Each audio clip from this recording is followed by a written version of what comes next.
Hello, स्वागत आहे तुमचं आपल्या यूट्यूब चॅनलवरती। आजचा वार आहे मंगळवार आणि आहे सकाळ एकदम सकाळचा जे रुटीन आहे मॉर्निंग रुटीन ते तुमच्यासोबत शेअर करते मी। तर इथे ना मी सगळ्यात अगोदर तर उठल्याबरोबर माझा ओटा वगैरे नेहमीप्रमाणे क्लीन करून घेतलेला आहे आणि त्याच्यानंतर मी इथे भेंडीची भाजी करणार आहे आज टिफिनसाठी। दीक्षूचा लंच बॉक्स जो रेडी करून देते मी तिला तो, तर त्यासाठी तर भेंडी ना मी आदल्या दिवशीच म्हणजे आदल्या रात्रीच मी कट करून ठेवली आहेत, कारण सकाळी ना उठून परत ती तेवढी सगळी भेंडी कट करायला वेळ जातो। कधी वेळ असेल ना तर रात्रीच मी करून ठेवते। तसं रात्रीच मी ती तयारी करून ठेवलेली होती आणि म्हणून मग आता पटकन ती बाहेर काढून ठेवलीत फक्त फ्रीजमधून, जेणेकरून रूम टेम्परेचरवर यायला पाहिजेत ना म्हणून। तर विशेष असं काय नाही, भाकरी आणि भाजी असा टिफिन आहे तिचा। जो चपाती भाजी असते, कधी भाकरी भाजी असते, तांदळाची भाकरी असते आमच्याकडे जास्तीत जास्त करून। आणि मग सकाळी टिफिन, रात्री तर तांदळाचीच भाकरी असते, पण सकाळच्या टिफिनसाठी चपाती जास्त असते आणि भाकरी तशी कमी असते, कमी असतं प्रमाण। पण आज गव्हाचं पीठ नाही आहे, संपलं माझं, तर म्हणून मी आज भाकरी देणार आहे तिला। तर भाकरीमध्ये नेहमीसारखंच मी तुमच्यासोबत शेअर करते तसंच भाकरी, असं काय रेसिपी नाही आहे। तर गरम पाण्यामध्ये आम्ही करतो, गरम पाण्याला म्हणजे ते पाणी चांगलं उकळी आली की मग पिठामध्ये घालायचं, थंड करून जरासं पीठ देते मी आणि मग बाकीचं तोपर्यंत भाजी वगैरे बनवून घेते, चहा ठेवते तिच्यासाठी, जर नाश्ता करायचा असेल तर तो करते। तर असं माझं नेहमीचं रुटीन असतं। तेवढ्या मधल्या वेळामध्ये कधी जमलं तर, जर वेळ असेल तर तेवढ्या वेळात म्हणजे ती जायच्या अगोदर झाडांना पाणी घालून घेते। तर हे माझं नॉर्मल रुटीन आहे। आजकाल मला एक्सरसाइज, योगा वगैरे मी नेहमी करायची, ते सध्या करत नाही आहे, खूप दिवसापासून ना करायला बघते पण जमत नाही आहे। तर चला, असं इथे ना मी भाकरीची तयारी करतेच आहे। बाजूला मी भांडं काढून घेतलं भाजीसाठी ट्रॉलीमधून। तर ट्रॉलीमधलं भांडं सगळ्यात अगोदर काढलं तर मी घासून घेते, कारण रात्री ना कॉक्रोच वगैरे फिरायची अशी भीती वाटते। कॉक्रोच तसे नाही आहेत किचनमध्ये, पण असू शकतात एखाद दुसरा, तर मग तो जर फिरला वगैरे असेल तर म्हणून मी भाजी किंवा जे काय आपलं भांडं असेल ते थोडंसं घासून घेते, थोडासा हात लावून घेते, धुवून घेते आणि मग म्हणजे आपली शंका मनातली निघून जाण्यासाठी, बाकी काही नाही। त्याच्यामध्ये भाजीमध्ये सिंपल फोडणी दिली आहे मी, लसूण आणि मिरची, हळद, मीठ, हिंग असं घालून भेंडीची भाजी करणारे सुक्की। भेंडी मसाला करायचा असेल तर मग वेगवेगळ्या प्रकारची भेंडी मसाल्याच्या रेसिपी नेहमी तुमच्यासोबत मी शेअर करते जेव्हा कधी करते तेव्हा। आज नॉर्मल साधी, कारण तिला जे आवडतं म्हणजे तिला विचारूनच मी करते, तुला काय पाहिजे, तर भेंडी मसाला पाहिजे असेल तर मग भेंडी मसाला देते, नको असेल तर नॉर्मल भेंडी देते। तर नेहमी तर तिला साधंच पाहिजे होती एकदम सिंपल भेंडीची भाजी, तर मग तशीच दिली आज। तर भेंडीची भाजी बनवून घेते आणि मग तोपर्यंत भाकरी पण, पीठ पण थंड होतं आहे। पीठ थंड झालं की पीठ मळून मग भाकरी त्या 2 ते 3 भाकरी मी सुरुवातीला करून घेते, नंतर मग तिचं आवरून ती गेली की मग बाकीचं मी कामाला सुरुवात करते। तर इथे साधी सिंपल अशी भेंडीची भाजी आणि भाकरी तांदळाची, हाच आजचा टिफिन आहे।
तर चला, इथे माझ्या भाकरी झाल्या, टिफिन पण भरून झाला, चहा बनवून झाला आणि त्याच्यानंतर दीक्षू गेल्यानंतर मी मागवलेलं हे स्विगी इंस्टामार्ट जे आहे त्याच्यावरनं मला जे पाहिजे होतं ते सामान मागवलं. इथे अंडी मागवली आहेत, पनीर, आणखीन अमूल स्प्रेड जे बटर आहे ते मागवलं आहे, काकडी मागवली आहे कारण मला मस्तपैकी नाश्त्यासाठी बनवायचे सँडविच, पनीर सँडविच आणि खूप छान होतात, खूप टेस्टी असे होतात. आणि श्रवणसाठी बनवते मी हे.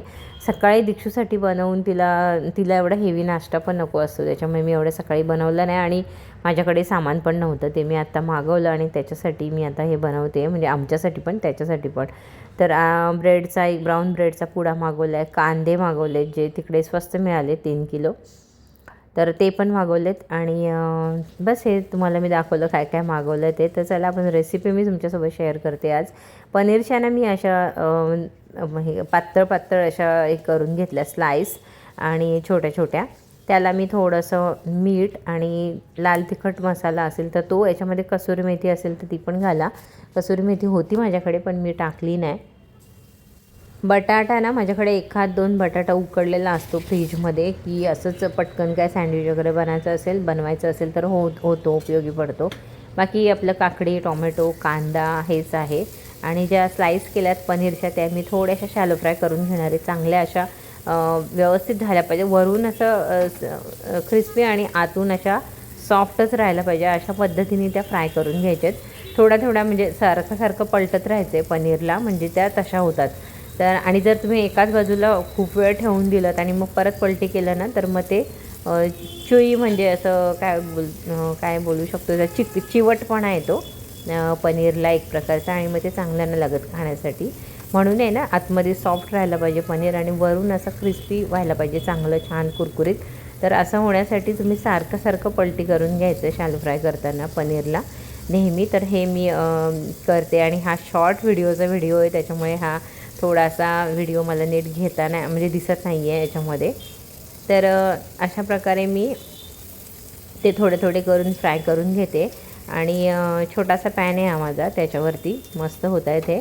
आणि त्याच्यानंतर मग हे थोडेसे असे बाजूला करून ठेवीन. आणि बाकीचा जो माझ्याकडे पुदिना आणि कोथिंबीरची चटणी आहे तयार केलेली, जसं की मी तुम्हाला नेहमी सांगते, माझ्याकडे ह्या काही गोष्टी असतात ना त्या मी माझ्या फ्रीजमध्ये नेहमी असतात स्टोअर केलेल्या.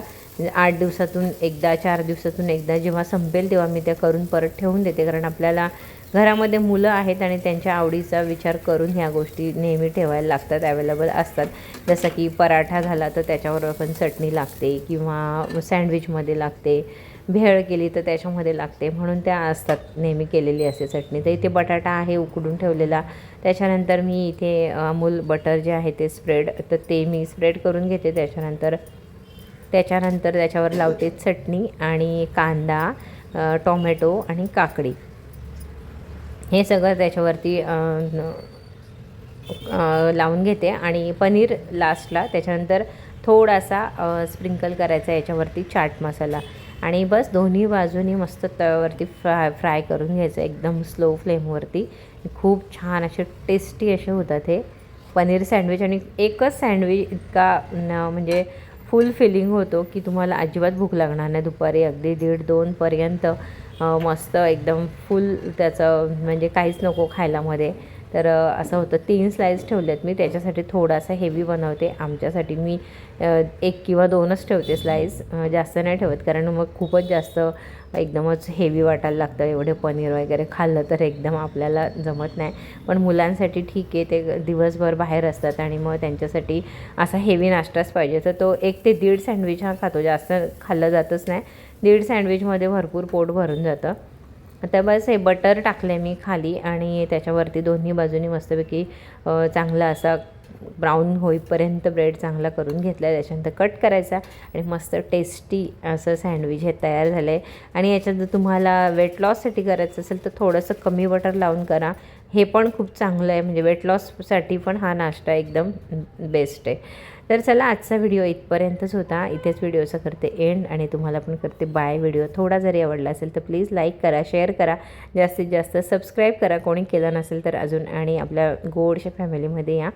परत भेटूच आपण नेक्स्ट व्हिडिओमध्ये, नेक्स्ट रेसिपीसोबत, नेक्स्ट माझ्या छानशा रुटीनसोबत. तोपर्यंत टेक केअर आणि बाय बाय.